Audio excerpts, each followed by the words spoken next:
Hello and welcome to exam paper. India state of forest report 2021 যেটা বের হয়েছে সেটাতে দেখা যাচ্ছে টোটাল ফরেস্ট এবং ট্রি কভার ইনক্রিজ হয়েছে 2 বছরে। তো এই নিউজটা আমরা এক্সাম পয়েন্ট অফ ভিউ থেকে ডিসকাস করব। এখানে দেখতে পাচ্ছ নিউজ অন এয়ারের একটা আর্টিকেল, এটাতে বলা আছে যে ট্রি এবং ফরেস্ট কভার এরিয়া বৃদ্ধি হয়েছে 2261 স্কোয়ার কিলোমিটার।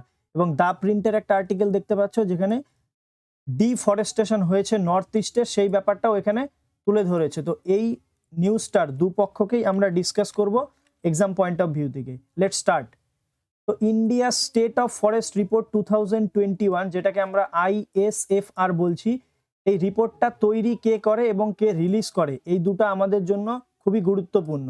তো forest survey of India FSI এরা এই রিপোর্টটাকে তৈরি করে এবং রিলিজ কে করে, রিলিজ করে the ministry of environment, forest and climate change, এরা এই রিপোর্টটাকে রিলিজ করে। তো এটা একটা খুবই ভালো ভালো নিউজ আমাদের পরিবেশের দিক থেকে। তো এখানে কি দেখতে পাচ্ছ যে টোটাল ফরেস্ট এরিয়া, যেটা total forest and tree cover বর্তমানে ইন্ডিয়াতে আছে 80.9 মিলিয়ন হেক্টর। 2021 সালের কথা বলছি, যেটা কিনা 24.62% জিওগ্রাফিক্যাল এরিয়া। তো টোটাল ভারতবর্ষের 24.62% এরিয়া কিন্তু আমাদের ফরেস্ট এবং ট্রি কভার। এই রিপোর্ট থেকে আরো একটা জিনিস আমরা দেখব, সেটা হলো এই যে রিপোর্টটা, এটা কিন্তু 17তম রিপোর্ট, মানে 2021-এর যেটা ফরেস্ট রিপোর্ট বের হয়েছে এটা কিন্তু 17তম। আর এই রিপোর্টটা প্রথম পাবলিশ কবে হয় বা পাবলিশ কবে হওয়া শুরু হয়, সেটা হলো 1987। তো 1987 থেকে রিপোর্টটা পাবলিশ হওয়া শুরু হয়। আর 2021-এ যে রিপোর্টটা বের হয়েছে সেটা কিন্তু 17তম রিপোর্ট। তো এখানে এই রিপোর্টটার কি হাইলাইটগুলো দেওয়া আছে একটা স্লাইডে, আমরা এটা ডিটেলস ডিসকাশন করব একটা একটা করে। তো প্রথমে দেখতে পাচ্ছ difference between forest and tree cover. তো আমরা যেটা বলছি যে ফরেস্ট এবং ট্রি কভার, তো ট্রি কভার এবং ফরেস্টের মধ্যে ডিফারেন্স কি? ট্রি কভার হলো all tree patches of size less than 1 hectare, যেটা কিনা outside of the recorded forest area. তো এটা যদি রেকর্ডেড ফরেস্ট এরিয়া হয়, এর যে আউটসাইডে 1 হেক্টরের কম যে জায়গাতে ট্রি থাকবে সেটাকে আমরা কি বলছি, সেটাকে আমরা বলছি ট্রি কভার। আর ফরেস্ট কভার কি? ফরেস্ট কভার হলো all area more than 1 hectare in extend and have tree canopy density 10% and above. তার মানে কি ট্রি ক্যানোপি মানে কি, যে এইভাবে করে কোনো রাস্তা দিয়ে যদি যাও তখন দেখতে পাও যে গাছ এরকম রাস্তাকে ঢেকে রাখে, তো এই জিনিসটাকে বলা হয় ক্যানোপি। তো এই যে ক্যানোপি, তার যে ডেন্সিটি সেটা যদি 10%-এর বেশি হয়, তো এবং সেটা অবশ্যই 1 হেক্টরের থেকে বেশি হতে হবে, সেই সমস্ত এরিয়াকে আমরা ফরেস্ট এরিয়া বলছি। তো ফরেস্ট এরিয়ার এখানে বৃদ্ধি হয়েছে। তো তাহলে বোঝা গেল যে ফরেস্ট এরিয়া এবং ট্রি কভার এরিয়া এর ডিফারেন্সটা কি। এই রিপোর্টে যেটা হাইলাইট হয়েছে সেটা বর্তমানে ইন্ডিয়াতে এখন 80.9 মিলিয়ন হেক্টর, যেটা কিনা ফরেস্ট এবং ট্রি কভারে আছে। আর সেটা 24.62% of the total geographical area of the country. এবং এই রিপোর্টটাকে যদি আমরা 2019 সালের সঙ্গে কম্পেয়ার করি, তো 2019 সালের সঙ্গে কেন কম্পেয়ার করছি প্রথমে সেটা বলি। তো 2019 সালের সঙ্গে কম্পেয়ার করার কারণই হলো এই রিপোর্টটা বের হয় 2 বছর পর পর, মানে বাই অ্যানুয়ালি রিপোর্টটা বের হয়। সেজন্য 2019 সালের পরে 2021 সালে আমাদের এই রিপোর্টটা বের হয়েছে। তো এই রিপোর্টে দেখা যাচ্ছে যে 2261 স্কোয়ার কিলোমিটার টোটাল ফরেস্ট এবং ট্রি কভার এরিয়া বৃদ্ধি পেয়েছে। আর যার মধ্যে শুধুমাত্র ট্রি কভার মানে ফরেস্ট কভার এরিয়া বৃদ্ধি পেয়েছে 1540 স্কোয়ার কিলোমিটার, আর ট্রি কভার এরিয়া বৃদ্ধি হয়েছে 721 স্কোয়ার কিলোমিটার। এখানে এই টেবিলের মাধ্যমে দেখতে পাচ্ছ 2019 সালের এটা একটা টেবিল, যেখানে ছিল 7,12,249 স্কোয়ার কিলোমিটার এরা ফরেস্ট কভার ছিল, এবং 2021 সালে 7,13,789 স্কোয়ার কিলোমিটার ফরেস্ট কভার। তাহলে নেট বৃদ্ধি কত হলো? নেট বৃদ্ধি হলো 1,540 স্কোয়ার কিলোমিটার।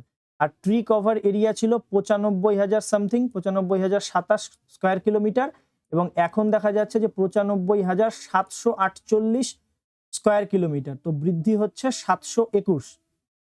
টোটাল যদি আমরা বৃদ্ধি দেখি, তো টোটাল বৃদ্ধি যেটাকে হাইলাইট করা হচ্ছে 2261 স্কোয়ার কিলোমিটার টোটাল বৃদ্ধি হচ্ছে। আর আগে ছিল যেটা, সেটা হলো আগে ছিল 24.56, এখন বর্তমানে 24.62। তো এই ডেটাগুলো কিন্তু ইন্টারভিউ এবং মেইনসের দিক থেকে খুবই গুরুত্বপূর্ণ। এই টেবিলে দেখতে পাচ্ছ যে টোটাল ফরেস্ট এবং tree cover area 8,09,537 square kilometre, যেটা কিনা 24.62%। এবার পরীক্ষায় যদি জিজ্ঞাসা করে যে টোটাল ফরেস্ট কভার এরিয়া এর পার্সেন্টেজ কত, এর পার্সেন্টেজ আলাদাভাবে আমরা যদি বের করি তাহলে সেটা বের হচ্ছে 21.72%। এগুলো কিন্তু পরীক্ষার জন্য খুব ইম্পর্টেন্ট। এবার এই রিপোর্টটা যে তৈরি হচ্ছে সেটা কিসের ওপরে বেস করে, এখানে 3টা ক্যাটাগরির উপরে বেস করে রিপোর্টটা তৈরি হয়। কি কি? সেটা হলো very dense forest, moderately dense forest, open forest এবং স্ক্রাব। তো এগুলোকে কিভাবে আলাদা আলাদা করা হয় সেটা কিসের উপরে বেস করে, সেটা হলো ক্যানোপির ডেনসিটির উপরে। যদি কিনা ক্যানোপির ডেনসিটি যদি 10%-এর থেকে কম হয় তাহলে তাকে আমরা বলছি স্ক্রাব, আর যদি কিনা 10 থেকে 40%-এর মধ্যে হয় তাহলে আমরা বলছি ওপেন ফরেস্ট, আর যদি সেটা 40 থেকে 70 হয় তাহলে হলো মডারেটলি ডেন্স ফরেস্ট, আর 70%-এর উপরে হলো ভেরি ডেন্স ফরেস্ট। তাহলে আমরা এই জিনিসটা কভার করলাম। এবার আমরা দেখব যে ম্যানগ্রোভের কভারে কি কি চেঞ্জ হয়েছে, মানে ম্যানগ্রোভের এরিয়াতে কোনো চেঞ্জ কি কম হয়েছে সেই ব্যাপারটা দেখব। অন্ধ্রপ্রদেশ গ্রোথ দেখিয়েছে 1 square kilometre, Goa 1 square kilometre, গুজরাটে কিন্তু ডিক্লাইন হয়েছে 2 স্কোয়ার কিলোমিটারের, কর্ণাটকা বৃদ্ধি হয়েছে 3 স্কোয়ার কিলোমিটার, কেরালাতে কোনো গ্রোথ হয়নি, মহারাষ্ট্রতে 4 স্কোয়ার কিলোমিটার বৃদ্ধি হয়েছে, এবং এক্সাম পয়েন্ট অফ ভিউ থেকে ওড়িশা সব থেকে ইম্পর্টেন্ট, কারণ সবচেয়ে বেশি ম্যানগ্রোভের বৃদ্ধি হয়েছে কিন্তু ওড়িশাতে, এবং ওয়েস্ট বেঙ্গলে 2 স্কোয়ার কিলোমিটারের বৃদ্ধি হয়েছে। আর আন্দামান নিকোবর, দমন অ্যান্ড দিউ, পদুচেরি, কেরালা, তামিলনাড়ু এখানে কোনো রকম কোনো চেঞ্জ হয়নি ম্যানগ্রোভের ক্ষেত্রে। পরীক্ষার ক্ষেত্রে যেটা ইম্পর্টেন্ট সেটা হলো largest forest cover area wise এবং পার্সেন্টেজ ওয়াইজ কোন কোন স্টেট আমাদের আছে। তো যদি আমরা এরিয়া ওয়াইজ কভার করি তো এরিয়া ওয়াইজ হলো মধ্যপ্রদেশ, অরুণাচল প্রদেশ, ছত্তিশগড়, ওড়িশা এবং মহারাষ্ট্র। এই সিকোয়েন্সটা তোমরা মনে রাখবে, কারণ পরীক্ষার ক্ষেত্রে সিকোয়েন্স সাজাতে দেয় যে এরিয়া ওয়াইজ কোন কোন স্টেট আমাদের ফরেস্ট কভার করে।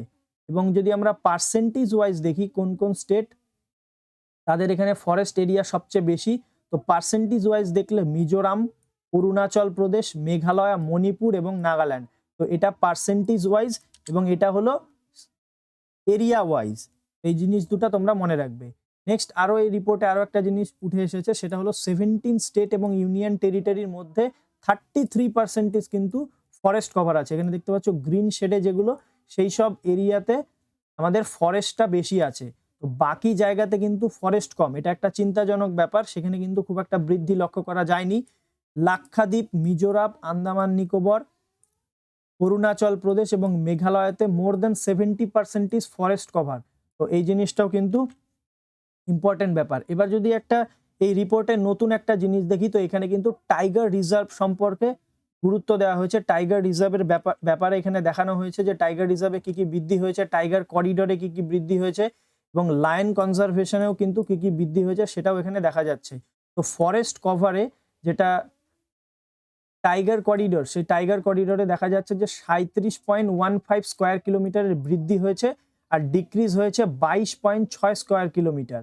আর বক্সা ওয়েস্ট বেঙ্গলে, যেটা বক্সা টাইগার রিজার্ভ, আনাইমালাই তামিলনাড়ুতে, ইন্দ্রাবতী রিজার্ভ সেটা ছত্তিশগড়ে, এখানে কিন্তু ফরেস্ট কভার বৃদ্ধি হয়েছে যেখানে টাইগার রিজার্ভ আছে।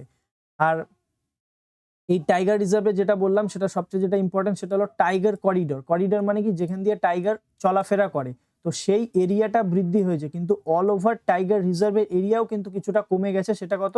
সেটা হলো 22.6 স্কোয়ার কিলোমিটার। আর হাইয়েস্ট লস, সবচেয়ে বেশি লস হয়েছে টাইগার রিজার্ভের ফরেস্ট এরিয়াতে, সেটা হলো কাওয়াল, যেটা কিনা তেলেঙ্গানাতে আছে, ভদ্র যেটা কর্ণাটকে আছে, সুন্দরবন যেটা ওয়েস্ট বেঙ্গলে, এবং আরও একটা জিনিস যদি আমরা দেখি তো পাক্কি টাইগার রিজার্ভ যেটা অরুণাচল প্রদেশে আছে, সেটা হাইয়েস্ট ফরেস্ট কভার আছে। এখানে নিয়ারলি 97% কিন্তু ফরেস্ট এরিয়া। এবার যদি আমরা ওয়ার্ল্ড ওয়াইড ব্যাপারটা দেখি তো টপ 10 কান্ট্রি যেটা 2010 থেকে 2020-তে তাদের ফরেস্ট এরিয়ার গ্রোথ দেখিয়েছে, সেটা হলো চায়না, অস্ট্রেলিয়া, ইন্ডিয়া, চিলে, ভিয়েতনাম, তুর্কি, ইউএসএ, ফ্রান্স, ইটালি, রোমানিয়া। তো এই সব দেশে কিন্তু ফরেস্ট এরিয়া বৃদ্ধি পেয়েছে। তো কনসার্নের ব্যাপারটাও আমরা এবার আমরা দেখব তো কনসার্ন কি, সেটা হলো 1582 স্কোয়ার কিলোমিটার সেটা ডিক্লাইন হয়েছে, যেটা কিনা ডেন্স ফরেস্ট ছিল এক সময়, সেই ফরেস্ট কিন্তু ডিক্লাইন হয়েছে, মানে ন্যাচারাল ফরেস্ট যেটাকে আমরা বলি। আর স্ক্রাব এরিয়া মানে যার ক্যানোপির ডেন্সিটি 10% থেকে কম, সেটাও কিন্তু অনেকটা পরিমাণে কমে গিয়েছে। আর নর্থ ইস্টের 5টা রাজ্যে অরুণাচল প্রদেশ, মণিপুর, মেঘালয়, মিজোরাম, নাগাল্যান্ড এইসব এরিয়াতে কিন্তু ফরেস্ট কভার লস হয়েছে। তো এটা একটা গুরুত্বপূর্ণ ব্যাপার, চিন্তাজনক। এখানে যদি পার্সেন্টেজ ওয়াইজ দেখি আমরা, তো মেঘালয়ে 0.43%, নাগাল্যান্ডে 1.88%, মণিপুরে 1.48% কিন্তু ফরেস্ট লস হয়েছে। 5টা রাজ্য যেটাতে কিনা ফরেস্ট বৃদ্ধি হয়েছে সেটা কি কি, সেটা হলো অরুণাচল প্রদেশ, তেলেঙ্গানা, ওড়িশা, কর্ণাটক, ঝাড়খণ্ড। তো এই কয়েকটা রাজ্যে ফরেস্ট এরিয়া বৃদ্ধি পেয়েছে। তাহলে কোন কোন এরিয়াতে ফরেস্ট কভার কমেছে, সেই সব রাজ্যগুলো হলো অরুণাচল প্রদেশ, মণিপুর, নাগাল্যান্ড, মিজোরাম, মেঘালয়। তো এই কয়েকটা রাজ্যে কিন্তু ফরেস্ট এরিয়া কমেছে, মানে আগের বছরের তুলনায় এই বছর কিন্তু ফরেস্ট এরিয়া কমেছে। এখানে যে ব্রিজের ছবিটা দেখতে পাচ্ছ, এটাকে কি বলা হয় এবং কোন রাজ্যে এরকম একটা ব্রিজ আছে যেটা কিনা ফেমাস টুরিস্ট স্পট, সেটা তোমরা কমেন্ট সেকশনে জানাও। আশা করছি ভিডিওটা তোমাদের ভালো লেগেছে। যদি ভিডিওটা ভালো লাগে অবশ্যই লাইক করো, বন্ধুদের সঙ্গে শেয়ার করো এবং চ্যানেলে যদি নতুন হয়ে থাকো চ্যানেলটিকে সাবস্ক্রাইব করো। Thank you, that's all for today.